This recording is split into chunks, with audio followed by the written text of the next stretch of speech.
I'd like to welcome you to our few minutes together before the Yom Tov of Pesach to spend some time talking about the upcoming Yom Tov, to give some instruction perhaps that we would not be familiar with, as this year everyone, after all, is making his and her own Pesach.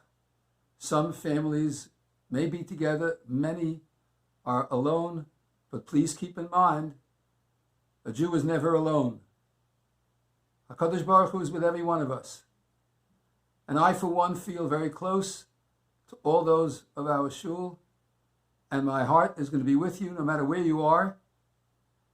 And we're going to be thinking about you and the Klal Yisrael together. And despite the fact that we're in separate homes, just like at the original Pesach in the land of Egypt, each home was separate from every other, so too will it be this year. And just as at that time we were able to see the ultimate redemption, we hope and pray that this time too it will lead to a redemption. Let us begin. First of all, please be aware that the last time for saying Kiddush Levana, if you haven't already done so, is Wednesday morning at 4:30 a.m. So if you haven't said Kiddush Levana, please do it as soon as possible. If there's a moon Tuesday night, you still can get in the mitzvah. Please be aware that on Tuesday night we make the Bedikas Chametz. Ma'ariv should be davened at 8:10. Immediately after Ma'ariv, go and make the search for the pieces of bread that you put out and for any other chametz that you might have not yet found and you are going to look for. Please make sure the pieces of bread are small, as I will explain in a few moments. You're going to say the bracha al bi'ur chametz, asher kedishanu, b'mitzvah sav v'tzivanu, al bi'ur chametz, as you search for the chametz, because the bracha is on the ultimate end result of the search, which is to destroy, get rid of the chametz. In the morning, Wednesday morning, we're going to daven first in the morning. When we daven Wednesday morning, please keep in mind, we do not say Mizmar L'Soda. We do not say Tachnun, as we don't the entire month of Nisan. And we're not going to say Lam Natseich in the davening. Following the davening, at 7 o'clock will be the Daf Yomi. At 8 a.m. on our Zoom, we are going to be having a siyum in a Masechta, courtesy of the Mechi Miller, Mirz Hashem, and all are invited to participate. Even if you didn't hear the siyum this year, because of the necessity of being strong and healthy, none of us are going to fast, but to attend the siyum is certainly better than not attending one at all.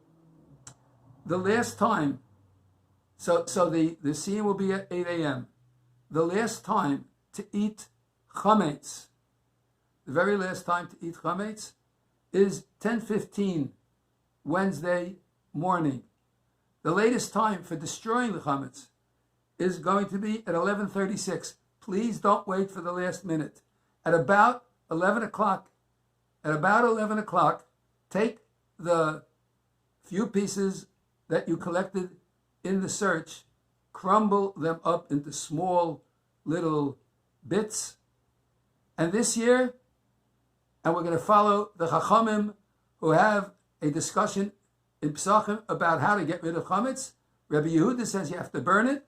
The Chachamim say you can throw it to the sea, or you can burn it, or any other way to get rid of it. And this year, we're going to throw it into the sea by flushing it down the commode. So take it, crumble the pieces, throw it in the bathroom, in the commode, flush it, and after you flushed it out to the sea, go outside the restroom and say the bittul that you would normally say after you burn the chametz. That should be done no later than 11:36. Please don't forget, on Wednesday that you have to say an Eruv Tavshilin, which will allow you to prepare for Shabbos on Thursday and Friday, which are Yontif days. Of course, we prepare on Friday for Shabbos, but we start the preparation the day before Yom Tov, and we therefore can cook on Friday for Yom Tov, because we've already started it. You take a cooked food and a baked food, an egg and a matzah, and you follow the formula that can be found in your Haggadah or in your Machzir, and say the Erev Tavshilin. The minhag is to eat from the Erev Tavshilin on Shabbos afternoon. All malacha that must be done on Erev Pesach, shaving, taking haircuts. Give your own haircut. This year the barbers, of course, will not be open, but the shave and taking a haircut should be done before Chatzos on Wednesday before 12:58 midday. Finish all the major malacha preparations by that time. After that, in the afternoon or even in the morning, if you're going to be using romaine lettuce for the moror, please make sure to check to see that there are no bugs in the romaine lettuce by washing it thoroughly, soaking it in soapy water, washing it and holding up to the light to check to see that there are no bugs.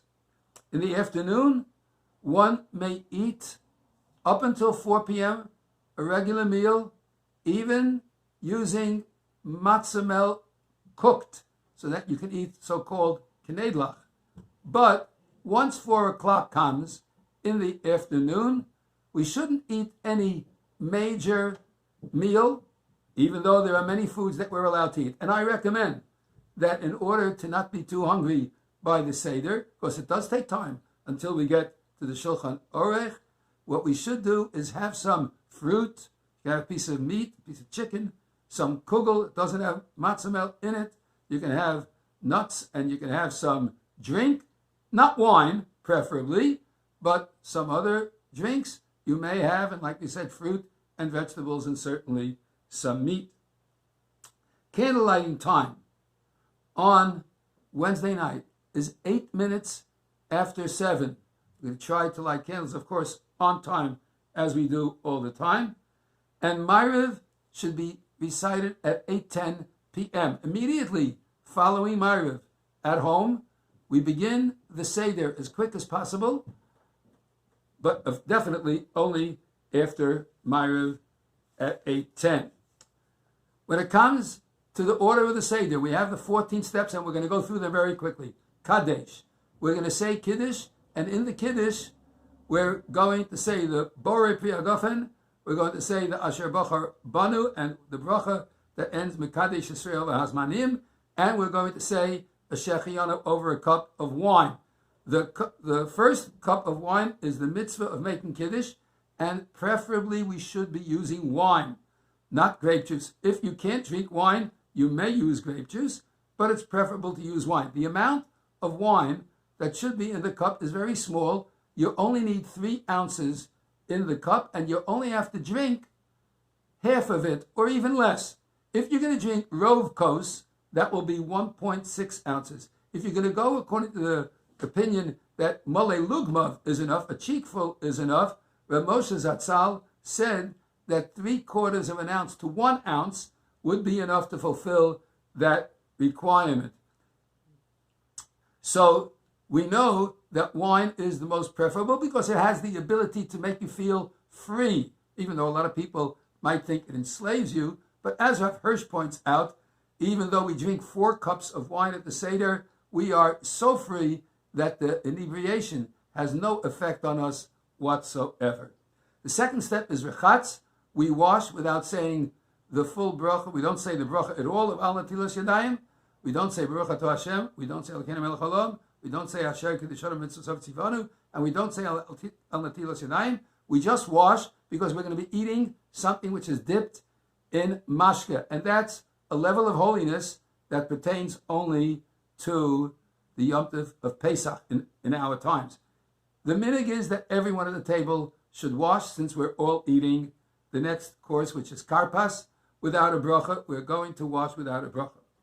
The third step of the Seder is the karpas, the eating of the green vegetable, which reminds us of the wealth and richness that we have at the Seder because we're eating the karpas. The karpas is dipped in salt water as a remembrance of the tears. Remember that the salt water must be made earlier, preferably before Yom Tov, and we dip it into the salt water. We say the blessing, Baruch Atah Hashem Elokeinu melech haolam, Borei Pri Ha'adamah. We have in mind that this karpas is going to absolve us from a bracha on the moror also, which is a Borei Pri Ha'adamah. The food that should be used for the karpas, and we have to eat only a little bit, less than a kazayas, is celery or parsley. Those are the preferred items to be used for the karpas. There is a minhag of some to use potatoes, but it's not really the best way to do the mitzvah because potatoes have to be cooked in order to be eaten, and the karpas cannot be a cooked vegetable. It has to be a raw vegetable. Of course, in Europe, that was all they had, so they used potatoes and it carried over to this day. You are yotzei, but the preferred, again, is celery and or parsley, a little bit of it. And when we eat it, we lean to the left because it's a sign of wealth. Yachatz, we take the matzah and we break it in half. We put the bigger piece away for the afikoman to be enjoyed as the dessert at the end of the meal to demonstrate that the best for the Jewish people is going to come later on. We begin the fifth step, the Magid. The Magid is one of the two mitzvahs that are d'oraisa, meaning biblical commands that are at the Seder. And therefore we should pay very close attention to saying the words of the Haggadah carefully, in a language we understand preferably, but certainly to say it in the Hebrew and to know what we're saying is excellent, but to read along. Or, as we used to do when we had guests, we would read a paragraph or two, and then someone would translate it so that everybody would understand what is happening. When we say the Magid, we uncover the matzahs. Please be aware that every time we lift the cup to say a bracha, when we lift the cup, we cover the matzahs. When we are saying the Haggadah, we uncover the matzahs, because the matzahs are called lechem oni, and it doesn't only mean poor man's bread, but it means bread she'onen olav devarim harbei, bread upon which we say many words and answer many questions. After the Magid, and the most important part is the statement by Rabbi Gamliel that we have to say, Rabbi Gamliel hoya omer, kol shelo omar shlosha devarim elu b'Pesach, lo yotza yedei chovaso. Anyone who didn't say these three things on Pesach did not fulfill his obligation, and that, of course, is Pesach, Matzah, and Moror. We'll speak more about that later. Say that too in the language we understand. Then, after that, we do Rachza, which is the washing of the Tilas Yadayim with the saying of a bracha. We're about to do Motzi and Matzah. Motzi, Hamotzi Lechem in Haaretz, for the blessing to Hashem for giving us food, and the bracha al Sher Kedushanim Mitzvos Tzivanu al Achilas Matzah, for the separate mitzvah of having to eat matzah on the night of Pesach. Please keep in mind that when we say the bracha of Hamotzi and al Achilas Matzah, that bracha is also going to stay with us until after the eating of the sandwich of the korech. Consequently, according to the halacha, we should not speak out any side talk other than about the mitzvah itself between the first bracha of Hamotzi Lechem Min Haaretz until after we're finished the sandwich of the korech. When we make the bracha on the motzi, the first bracha on the matzah is made on all three matzahs. We hold them all together, and we say Hamotzi Lechem Min Haaretz. Even though the middle one is going to be a broken piece because we already divided it, we take the whole one from the top, the middle half in the middle, and the broken one and the whole one on the bottom, and we say Hamotzi. After we said Hamotzi, we let go of the bottom matzah, we hold the top and the middle matzah, and we say Asher Kedushanim Mitzvos Tzivanu al Achilas Matzah, and of course that only goes on the top and middle one because the middle one is a broken one, and the middle one is the Lechem Oni, the poor man's bread, and darko shel ani bepruso. Bepruso, the way of the poor person, is with a piece of matzah, not a whole matzah. The amount of matzah that one should eat is a discussion amongst the poskim. If you are capable of fulfilling the mitzvah in the nth degree, then each time we eat matzah, except for korech, in other words, when we eat the first kizayis and the afikomen, one should eat approximately a half of a round matzah. If you can't eat that much, at least try to eat a quarter of a round matzah. If that is too much, try to eat between all the eatings of the matzah a total of at least a half of matzah, if that's at all possible. And it should be eaten within a span of time somewhere between 2 and 9 minutes. You really have quite a bit of time to finish eating it and to get the mitzvah, midoraisa, the biblical command of eating the matzah. After the matzah, we have the moror. The moror is preferably either romaine lettuce or horseradish. We take the romaine lettuce, which has already been checked, we dip it in the charoses. According to many poskim, you're supposed to shake it off, at least not to have too much charoses on it. We take the moror and we eat it, and we do not lean when we eat the moror. The moror is a reminder of the bitterness, and so it's not a joyful, leaning type of occasion. After the moror, of course, comes the korech, and the korech is a sandwich which we make from the matzah and the moror, like Hillel did, in order to fulfill the mitzvah of al matzos umerorim yochluhu, to fulfill the mitzvah of eating it together, matzah and moror, with the carbon pesach. We don't have the carbon pesach, but we do have matzah and moror. Moror today is only a midrabanan command, and we fulfill the mitzvah by the sandwich. And according to most poskim, when it comes to the korech, we do lean, and we eat it to the left, leaning, so that we get the mitzvah of the enjoyment of zecher lemigdash kehillel. After the korech, we bring the shulchan aruch, we bring the set table, we bring the food out, we have a festive meal. Some people have a minute to eat eggs.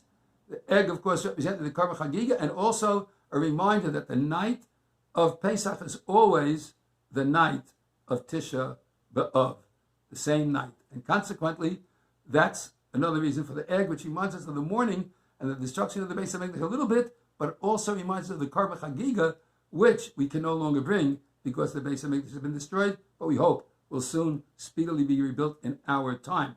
At the end of the meal, we have the dessert. The dessert is the afikomen, and once again, we lean while eating the afikomen, and after eating the afikomen, all we can drink is the cups of wine that are remaining, and some water. But we don't eat or drink anything else, so that the taste of the afikomen, representing the Korban Pesach, stays in our mouth all night long. Freedom is ours. So we had the first cup for Kiddush. The second cup was the bracha of Gal Yisrael, which we said right before the Seudah.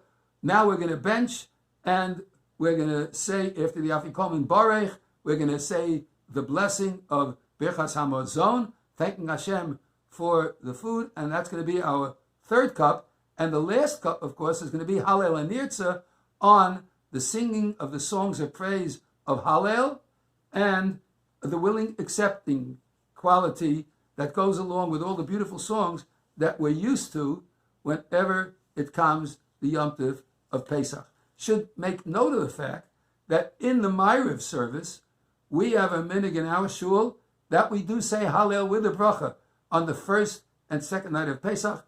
The assumption is that at home we should do the same. And so we're going to say a Hallel with the bracha before in Ma'ariv, and we're going to continue with Hallel and end with Nirtzah at the end of the Seder. I mentioned before that the Haggadah, in order to fulfill the mitzvah, we have to say what Rabbi Gamliel said. Rabbi Gamliel hoya omer, kol shelo omar, shlosha devarim elu ba'Pesach. Whoever didn't say these three things on the Yom Tov of Pesach, lo yatsa yedei chavaso.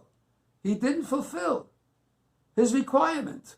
There are a lot of things to be said about just the phraseology. Lo yotza, he didn't go out of yedei chovaso, the hands of his obligation. And those three things are Pesach, Matzah, and Moror. So even if you eat the Korban Pesach at the time of the Beis HaMikdash, even if you eat the Afikomen, which represents the Korban Pesach, even if you eat the Moror, even if you eat the Matzah, Pesach, Matzah, and Moror, even if you eat the Pesach, the Matzah, and the Moror, even if you ate it, and you ate the right amount, you ate the Kazayas of each thing, but Rabbi Gamliel said it, Kol Shalo Omar, whoever didn't say these three things, meaning whoever didn't speak out and explain these three things, Lo Yotza Yedei Chavasa, he has not fulfilled his obligation. That's unbelievable. You mean you actually can do all the mitzvah, and if you don't speak about it at all, you haven't fulfilled the hands of your obligation, and you're still bound by that obligation? That's what Rabbi Gamliel is saying. Ramei Aliman, in his beautiful Haggadah, explains so many things about this particular statement, and I'll leave some for you to search out and to come up with on your own. For instance, why does it say Pesach, Matzah, and Moror? Why didn't it say Moror, which came first? Then, of course, came the Korban Pesach, and then when we left Egypt, then came the Matzah. It's somewhat out of order. Come up with an answer for that on your own over the Yom Tov. It'll be fine. Look it up in the Haggadah. That's not our purpose in this particular discussion. I'd like to discuss just the idea that Rabbi Gamliel is emphasizing you have to say the words. And the saying is so important, and why is that? And he points to the beautiful writings of Rav Shamshon Raphael Hirsch Zal, who so beautifully explains the 10 Commandments, the very beginning of the gifts of the Torah to the Jewish people. When the 10 Commandments were handed out to the Jews, and we analyze them, and we see some very interesting things. The first 5 of the Aseret HaDibros begin with Anochi Hashem Elokecha Lo Yihi Elecha Elohim Achirim Al Panai. The first 5 begin with a thought process, a soulful allegiance, a statement of allegiance, that we know Hashem is God and that we have no other gods before us. But it ends with action. It ends with Kabed Esavicha Ve'esimecha. The second 5, they begin with action. One may not murder, kidnap, steal, be immoral, but it ends with thought. Lo sachmod, one should not covet.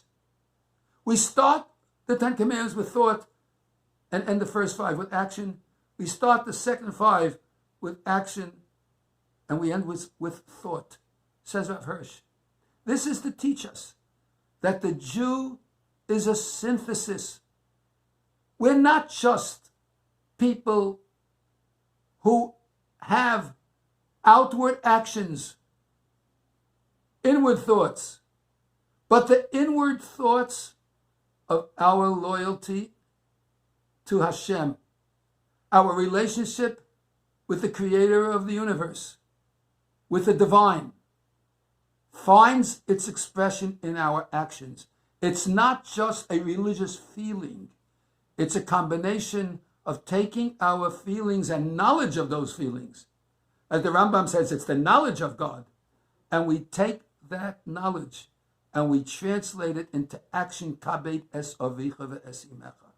And then we should know, it's not just the actions. We won't kill, we won't steal, we won't be immoral. But even within the inner recesses of our hearts, we will not disparage, and we will not pay no attention to. We will recognize that it's the inner desires of man that motivate so much action. And if we're just on the surface to all mankind looking good because we look like we're loyal, and we look like we don't murder, we look like we don't steal or be immoral, but in our hearts we desire and we covet, that's not a full Jew, because ultimately we will disparage the action too. And we won't be the complete soul that God created from the upper spirituality and the lower parts of man. And consequently, the Ten Commandments give us an indication that it's not just lip service, but it's action. And it's not just action, but it's inner understanding that helps us to make a complete Jew who observes all the commandments. And so we find that expression in Rabbi Gamliel Omer. Rabbi Gamliel used to say, Kol Shalo Omar. If you didn't say these three things, if you didn't say the words and impress on your mind, on the inner recesses of your heart, if you didn't get the idea behind the freedom of Pesach, the bitterness of the Morah, and the freedom of recognizing that God gives us the bread as the matzah represented when we walked out of Egypt, if we don't have those thoughts in mind, and the matzah represents that Hashem took us out, not that we got out on our own, because if we got out on our own, we would definitely have baked bread after 210 years.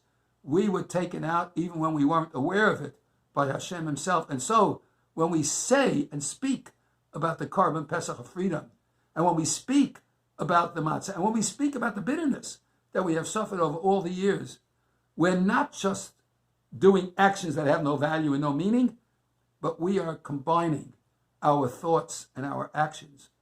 And then, and only then, are we released from Yedei Chavaso, from the hands of our obligation. This Pesach is an opportunity for us to synthesize and think about the depth of intelligence and brilliance, the depth of godliness, of the divine sparks that are in all our actions. Every mitzvah that a Jew does is imbued, permeated with divinity, with purity and holiness. And when we are involved, says Rabbi Gamliel, in not only the action, but we speak about it. We use the one gift that God gave man above all the animals, intelligent speech. And we use that speech to recognize the divinity within us, not only in our actions, but also in our thoughts. When we do that, and only when we do that, are we going to be Yotzei Yedei Chavasa, are we fulfilling the hands of our obligations. Baruch Hashem, our community is full of great resources. Despite the difficulty of the time we're living in, it's like unbelievable not having all those many people that we usually get together with at the Seder. It's difficult for all those never who are alone. It's difficult. 3 days of Yom Tov in the Golus, and we're alone. Please be aware, you are not alone. None of us are alone. Our hearts and souls are bound together in the spirit of life that the Pesach Seder gives us, in the spirit of freedom, in the divine, that Hashem has given us the gift of freedom that no one can ever take away from us. And that's why even 3,000 years have gone by, and 2,000 since the destruction of the Beis HaMikdash. We yearn for the time we will return, and we end our Seder with L'Shana Haba'ah, B'Yerushalayim Hab'nuyah. Let's dance that L'Shana Haba'ah. Let's sing. Let's get together. And let's bring about that HaKadosh Baruch Hu makes it, that we will see the ultimate gift of the return to Yerushalayim B'Meira V'Yameinu Chag Kosher V'Sameach.